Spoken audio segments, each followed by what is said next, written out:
नमः वाणी हिरण्यगर्भाभ्यां नमः सजीपुरन्द्राभ्यां नमः माता पितृचरणकमलेभ्यो नमः इष्टदेवताभ्यो नमः कुलदेवताभ्यो नमः ग्रामदेवताभ्यो नमः स्थानदेवताभ्यो नमः वास्तुदेवताभ्यो नमः सर्वेभ्यो देवेभ्यो नमः सर्वेभ्यो തിരുനാവായ മണപ്പുറത്ത് 1272 വർഷങ്ങൾക്ക് ശേഷം ഭക്തർ ഒത്തുകൂടുമ്പോൾ അതിന്റെ ആ സന്തോഷം ഓരോ മുഖത്തും കാണാം.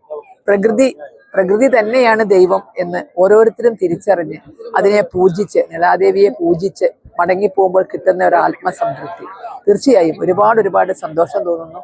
ഗംഗയിലെ പ്രയാഗ്രാജിൽ ഗംഗയിൽ മുങ്ങിക്കുളിക്കാൻ സാധിക്കാത്തവർക്ക് അതേ അനുഭവം ഇവിടെ കിട്ടി എന്നാണ് പലരും പറയുന്നത്. ഒരുപാട് സന്തോഷമുണ്ട് ഇത് പുനരുജ്ജീവിപ്പിക്കാൻ സാധിച്ചത്.